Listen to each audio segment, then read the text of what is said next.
Shabbat Shalom, everyone. I'm Moreh Batan, Pastor Matt McEwen, and it's my joy to be with you again for Treasures of the Torah. This week, our Torah portion is Parashat Vayislach, and we're going to look at a wonderful commentary in the collection of commentaries known as Wellspring of Torah. This particular comment comes from the commentary of Bnei Yisachar. This is a wonderful verse that comes to us in Genesis 33:18, where it talks about how Jacob came in peace to the city of Shechem. Now, let's look at this. Jacob came in peace to the city of Shechem. Now, this phrase, in peace, we have this word in Hebrew, shalem, which is, of course, related to the word shalom, peace, but shalem is, it's a completeness. It's something that's whole. It is something that is united. It's together. It's wholeness. And this is why we say that the word shalom means not only peace, but it does also mean this wholeness, this completeness. And so not only does Jacob come in peace to the city of Shechem, but he comes in wholeness. Now, what does this mean? As we dive into this comment this week, I just want to make mention of something that we need to be keenly aware of. And that is that this world, that our Yetzer Hara, that our enemy, Hasatan, wants to give us the choice of compromise or of standing firm. And if we're going to do the right thing, if we're going to live according to Torah, we must stand firm. We must not budge on these moral absolutes that we have. In this day and age, it seems that nothing is absolute anymore. Certainly, at least in my culture in the United States, and maybe where you live around the world, it may be the same. Even the construct of gender is not known as an absolute any longer. It's something that is fluid. It's something that someone can decide to change.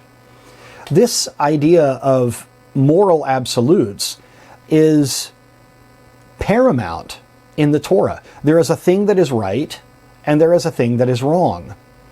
Now, when we have specific laws and rulings in the Torah that require an exception to the rule, one is given, because there's grace in the Torah. You're not to heal on the Shabbat. But, as we have talked about before, we have this idea of preserving life or saving life, this concept of pikuach nefesh, and this is something that Yeshua uses as a legal justification for healing on Shabbat. He's preserving life. He's saving life and livelihood.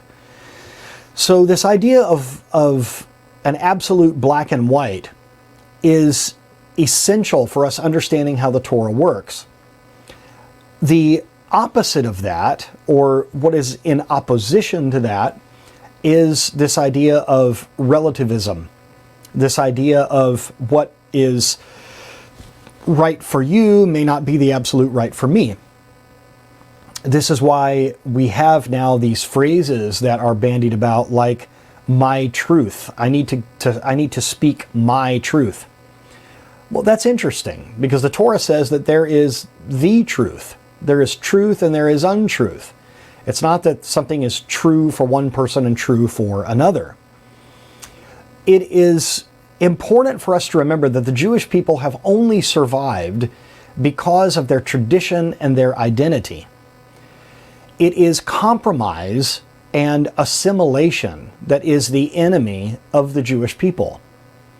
We understand from the story of Hanukkah this idea of assimilation, of making compromises in how you live your life according to Torah, of making little allowances so that you become more like the pagan people around you.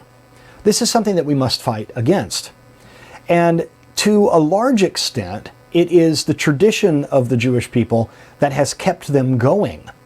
It's not just the Torah itself, because there were times in Jewish history where the Torah was simply not available. It was outlawed. It was taken away.